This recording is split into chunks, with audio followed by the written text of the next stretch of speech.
Before we begin, let's take a breath together. Let your body settle and your shoulders soften. Let yourself arrive here. Welcome to Homecoming to Self, the journey.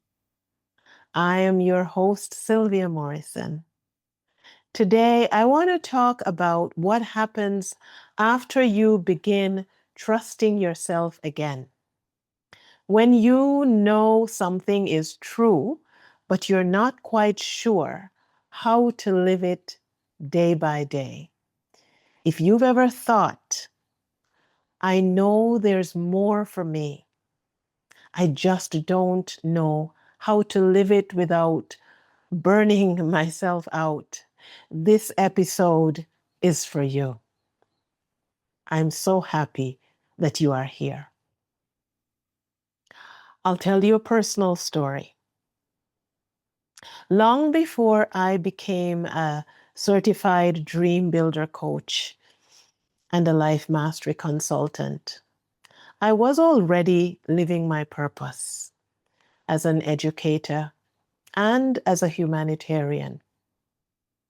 I was building libraries, providing educational resources for children in rural communities in Ghana, West Africa. Work that lit me up. I was on purpose. I was passionate about this work, and I still am. Later, coaching entered my life as I considered stepping away from the classroom. Coaching was a natural place to enter into. I had been practicing those skills, and I have the experience and expertise and lived knowledge and experiences. So coaching entered my life, and instead of replacing my humanitarian work, it actually expanded it. Over time, I began to feel split. Being a coach, being a humanitarian, being in service, being in leadership. My mind kept going back and forth. I didn't know how to choose, and I didn't know how to bring them together. So I didn't. I did everything. I was online in meetings in the early hours of the morning and the late hours of the night. I was speaking at events, coordinating library projects across various communities, coaching clients. I was living on adrenaline, a constant high, loving what I'm doing, living my purpose, living my passion. And that passion cost me relationships. My relationships suffered. My self-care disappeared. Yes, I was alive and breathing, but fun, self-care, taking time to chill, enjoying many other things that I like doing in my life, those were put on hold. I wasn't living my life anymore. I was living my passion. And you probably know that living passionately day after day after day, it's like a fuse that is burning, burning, burning, burning. It didn't go so well.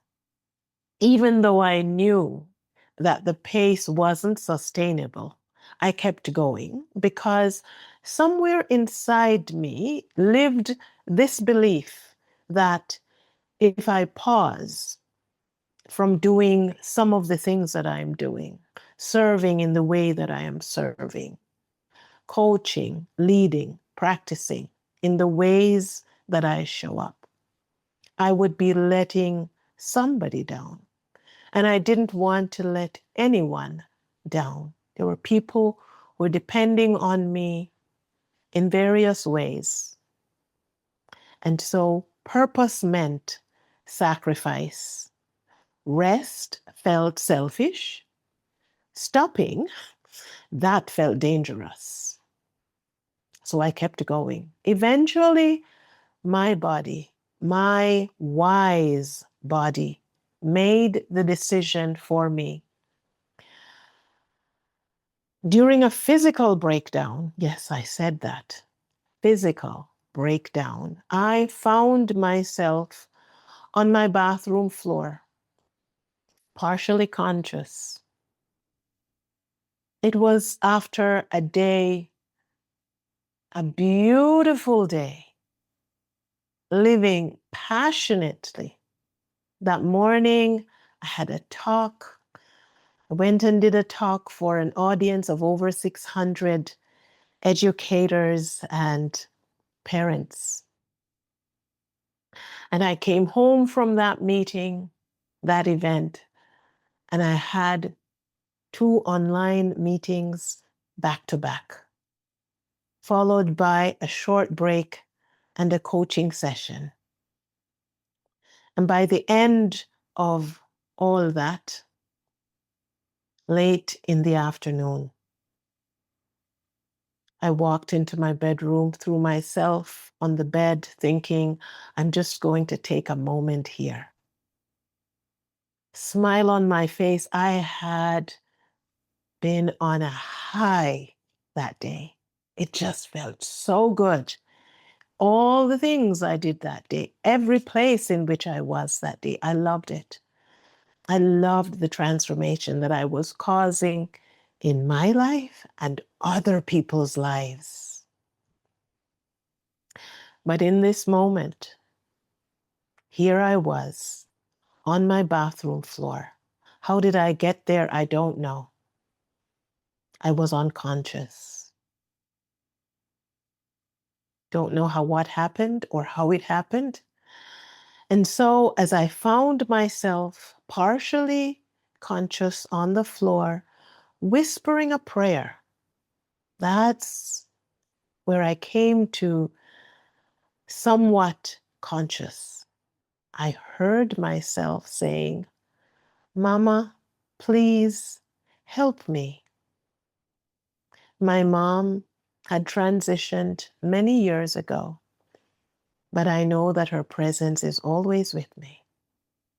And so in this state of unconsciousness, I was praying to her to help me. That moment changed everything for me. As I slowly recovered after having many doctor's visits and lots of treatments, I was slowly recovering. I was guided to a revolutionary practice. Yes, revolution as I was recovering. What was this revolutionary practice, you ask? I can feel your curiosity. The revolutionary practice of rest. Not rest as collapse. Collapse is what I did on the bathroom floor. Not rest as reward. So I should burn myself out and then go on vacation for a week, a few days to reward myself. No. Rest as a daily practice. I now teach that to my clients. Rest as an essential daily practice, as essential as brushing my teeth. Yeah, I do that twice, sometimes 3 times a day. Rest as ordinary as taking a shower. Yes, we do that every day. I began sensing into my body and paying attention, checking in, sometimes standing barefoot on the earth and allowing it to ground me, sensing my body, sensing the support from Mother Earth. Sometimes just looking up at the sky and noticing the clouds as they drift by. And by engaging in these simple practices and rest, something surprising happened.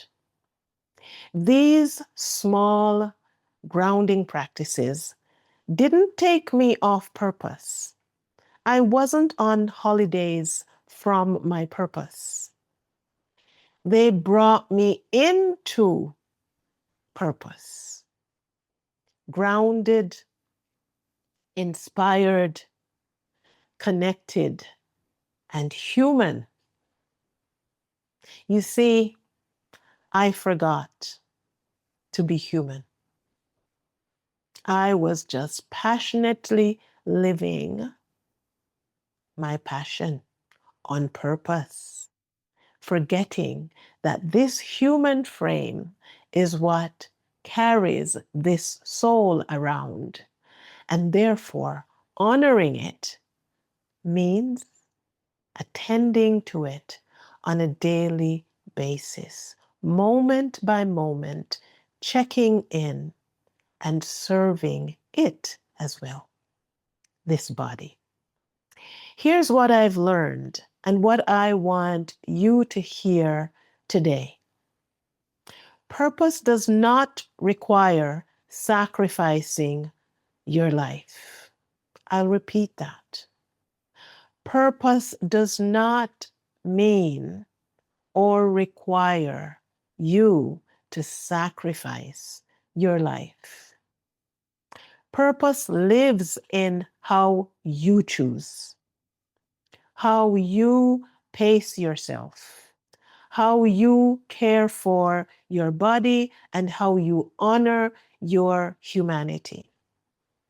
What if living on purpose didn't mean suffering?